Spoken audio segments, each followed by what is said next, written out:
direction le continent africain sur les traces du rallye raid le plus célèbre au monde, le Paris-Dakar. Sauf qu'aujourd'hui, vous le savez, le Dakar se roule en Arabie Saoudite. Et pour ceux qui voudraient aller sur les pistes historiques des années 80 et 90, c'est encore possible grâce à l'Africa Eco Race. Départ Monaco, arrivée Dakar, et ce depuis 15 ans, en passant par le Maroc et bien sûr la Mauritanie. Notre journaliste Clément Demas s'est immiscé dans la caravane de ces passionnés de rallye raid. C'est vraiment le grand reportage de la semaine.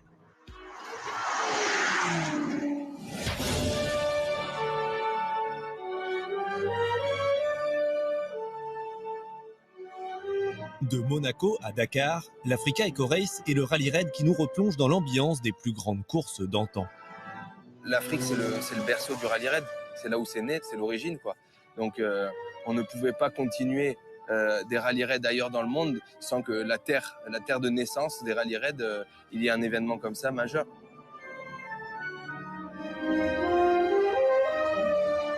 On est dans les origines, clairement. Paysage iconique, bivouac à l'ancienne et caravane de mordus de rallye, cet événement offre chaque année un spectacle unique au monde. À travers le regard des passionnés de cette 15e édition, vivez une plongée inédite en plein cœur de l'organisation de cette aventure humaine et sportive hors du commun.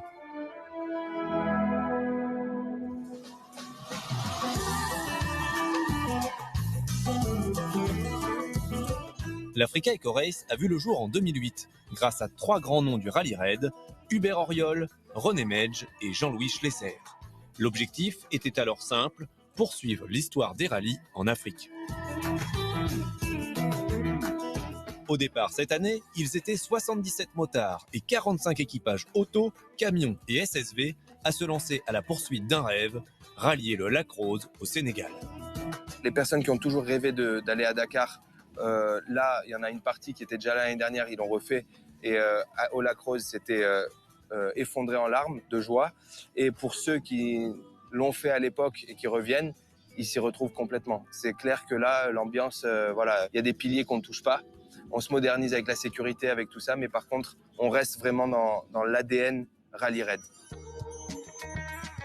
Après une semaine de pistes piégeuses et de paysages arides au Maroc, l'ensemble de la caravane se retrouve à Dakhla, dans le sud du pays, pour une journée de repos.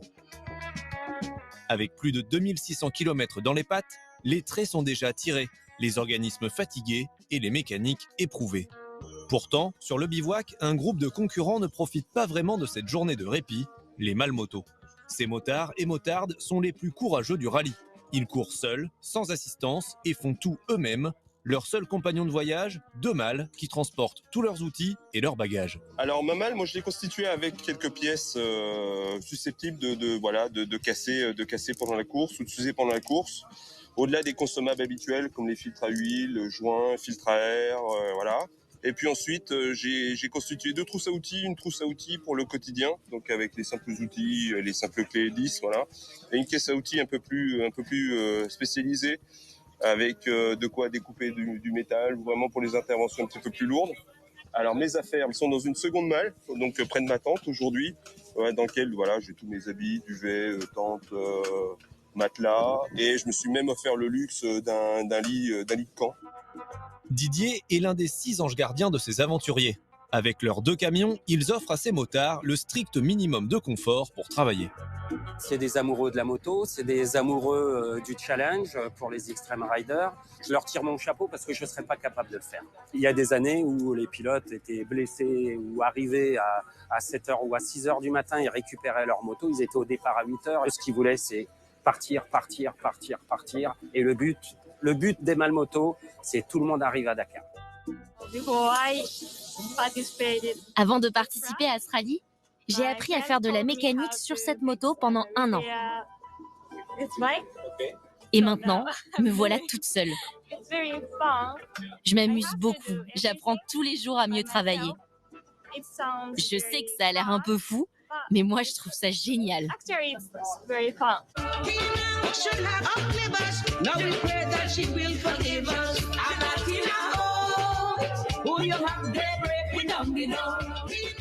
Sur le rallye, les motos sont réparties en 2 catégories. Les extreme riders qui jouent la victoire finale et les riders qui n'ont pas la pression du chrono. Parmi eux, l'équipe Honda avec 22 motards amateurs coachés par David Frétinier, ancien participant de Paris-Dakar. Moi, ce qui me plaît, c'est vraiment de partager mon expérience avec eux. Parce que tous les jours, je suis là, je les aide, je les conseille. Ils sont un peu tankés dans le sable. Donc, je les rassure, t'inquiète pas, ça va aller, je leur explique. Donc, alors mon rôle, il n'est pas facile, hein, puisque, effectivement, je veux vraiment les aider à aller au bout. On a eu des petites luttes, etc. Mais il faut vraiment sans arrêt les encourager. L'objectif de chacun, c'est d'aller à Dakar. Comme en moto, les autos sont découpées en plusieurs catégories. La course et le raid, une épreuve sans chrono où participent comme un clin d'œil les 911 Dakar. Ces 5 Porsche sont strictement d'origine. On n'a fait aucune modification dessus et ça se passe vraiment parfaitement. On a déjà roulé plus de 5000 km depuis l'Allemagne et on n'a eu aucun problème.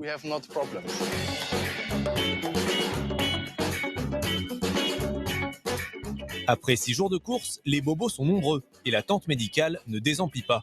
Même les leaders se font soigner. 4e au général à Dakhla, c'était vraiment... j'en aurais rêvé, je me serais dit, reste, garde les pieds sur terre. Premier en 450 et premier en rookie, puis c'est mon premier long rallye comme ça. Donc déjà, j'ai jamais fait autant en rallye aujourd'hui arrivé à Dakhla. Me dire qu'il reste encore plus de la moitié, je suis content, j'ai des problèmes de dos depuis le début. Mais ouais, du coup, il y a une équipe d'ostéo qui suit toute la caravane et ils sont super sympas. Et moi, je suis abonné, hein, tous les jours, j'en profite à fond parce que j'en ai bien besoin pour y arriver au bout. La 2e semaine du rallye se déroule en Mauritanie, au milieu de ces dunes féeriques. La course est repartie. Comme à chaque étape, les membres de l'organisation ont un emploi du temps très précis pour que les concurrents puissent courir en toute sécurité. Ça, c'est les 2 avant. La tienne, elle vient là. Vas-y. Ça, c'est le principe de départ, tous les jours. On monte d'abord toute la structure et puis après, on va équiper l'intérieur, mettre la station satellite à l'extérieur. Richard est sur le toit déjà pour mettre l'antenne pour la radio. Et voilà, les câbles sont là. Voilà. Jean-Marc, Richard, Didier et leur équipe font partie du PC1, comprendre le poste de sécurité de référence du rallye. Après avoir roulé toute la nuit, chaque jour le même manège, installer l'ensemble des équipements radio et satellites pour sécuriser toute l'épreuve du jour, du bivouac du matin à celui du soir. Il est où l'échappement? Là. Il est là. Voilà, impeccable. Comme ça, on est nickel. Ça sert à nous alimenter en attendant que le groupe électrogène du bivouac arrive. Donc pendant 2, 3, 4 heures, ça dépend de l'heure d'arrivée des bravos, ça nous permet d'être autonome, démarrer, pouvoir mettre le satellite, Internet. Et après, quand il arrive, on bascule sur l'autre. En fait, moi, je vais dormir un peu quand même pendant qu'ils bossent. Et eux, ils essayent de dormir un peu pendant qu'on roule. Mais... Et là, Richard et moi, on installe le système de suivi, le tracking. Voilà. C'est ce qui nous permet de voir où sont tous les véhicules pour l'instant. Et là, on voit sur cette position tous les numéros des véhicules qui sont à proximité du départ de la spéciale. Donc, ils sont arrivés, ils se rassemblent, ils vont prendre leur carton et à l'heure dite, ils vont prendre la spéciale. Voilà. La spéciale, c'est ce trait bleu là.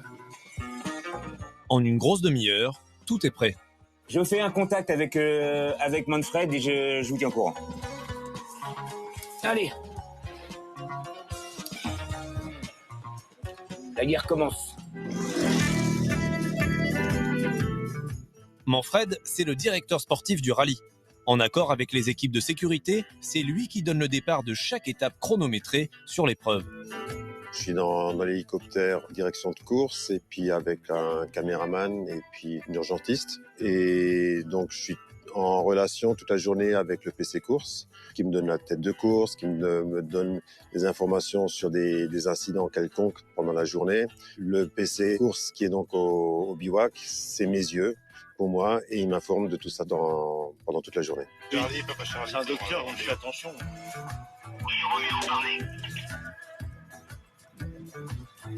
Ok, le PK 88, toi tu remontes la piste, c'est le numéro. Ouais, Roméo de Papa Charlie, donc tête de course aux environs du kilomètre 30 de leur parcours.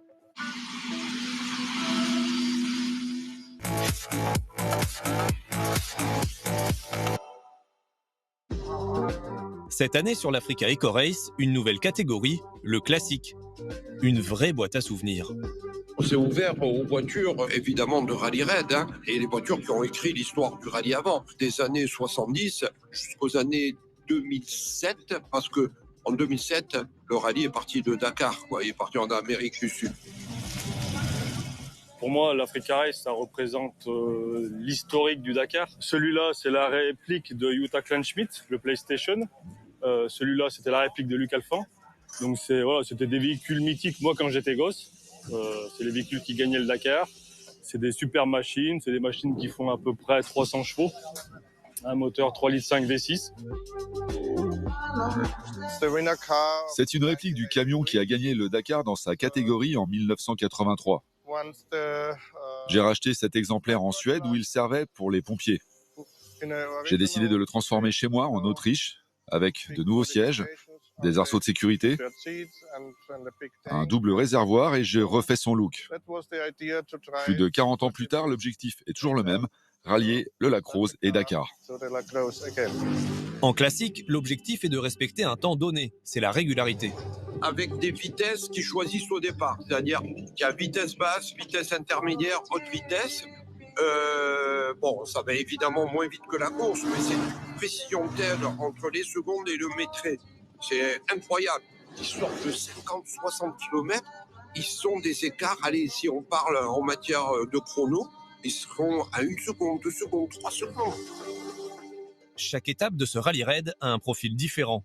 Rocailleux, sablonneux, roulant. Alors pour les novices, les conseils ne sont pas de trop, surtout en raid.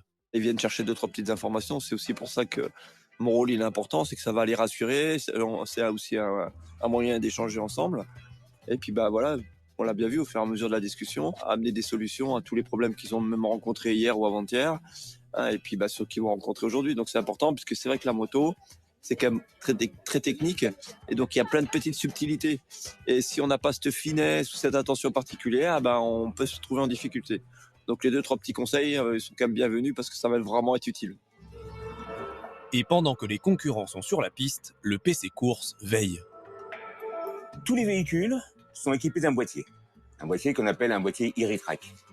Ce boîtier nous permet de les suivre donc en direct, en permanence, c'est le numéro que tu vois.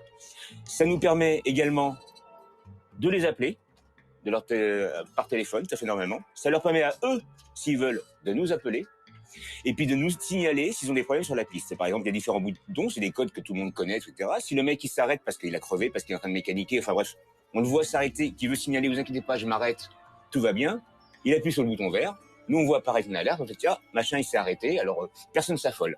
Si le mec il a un problème plus grave, physique, accident, un bouton rouge, nous on reçoit l'alerte immédiatement et dès qu'on voit par contre cette alerte rouge, tout de suite on va mettre en place les moyens pour aller voir ce qui se passe. Hélicoptère, véhicule médical, puis dans les cas les plus embêtants, organiser l'évacuation du concurrent. Tant que tout le monde n'est pas rentré à la maison, au bivouac, on est là. Justement, aujourd'hui, l'étape est particulièrement piégeuse. On envoie les moyens médicaux sur toi. Hôtel 2, Papa Charlie, Hôtel 2. Il pense qu'il s'est fait l'épaule. Enfin, petite perte de connaissance. Ouais, Hôtel 2 de Papa Charlie, tu décolles pour le PK 8.5, concurrent 125. Guillaume Borne est tombé. Classé dans les premières places au général, il est contraint à l'abandon. C'est toujours un petit peu stressant, le moment entre quand on reçoit l'alarme et que les moyens de secours arrivent sur place. Parce que normalement, plus c'est court, mieux c'est. Et donc on a toujours l'impression que c'est super long. C'est pour ça qu'on est toujours un peu tendu quand il y a une alarme, quand ils ne sont pas arrivés. Là, ça va, 10 minutes, c'est bien.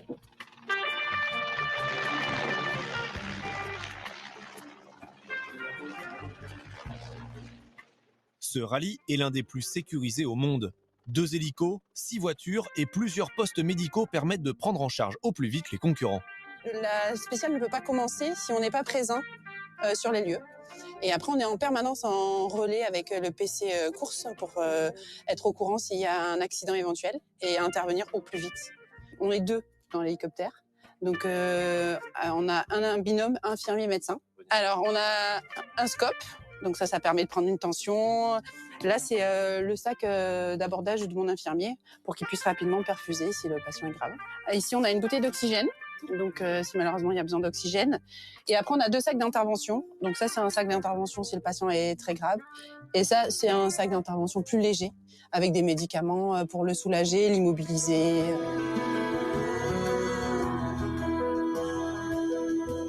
Tous les soirs, l'ensemble de la caravane se retrouve sur le bivouac. Mais pour les malmotos, c'est une deuxième épreuve qui s'annonce, les vérifications techniques. Le schéma, c'est on arrive, donc on essaye de partir au plus tôt possible, mais on essaye jamais de partir avant les pilotes. C'est-à-dire qu'on part à partir du moment où le dernier pilote est parti pour la ligne de départ. Après, donc, on fait notre route, ce qui fait aussi qu'on démarre relativement tard. On fait notre route et on arrive sur place. Première chose à faire, on ouvre les camions, on met les tentes, on met les tapis. Et déjà, le pilote, il pose sa moto sur le tapis et là, systématiquement, la pression redescend. Tous les autres concurrents sont très sympas avec moi. Il y a un vrai esprit d'entraide chez les malmotos. Depuis le départ, j'essaye de tout faire toute seule, mais si besoin, je sais que je peux demander de l'aide. C'est vraiment une belle ambiance.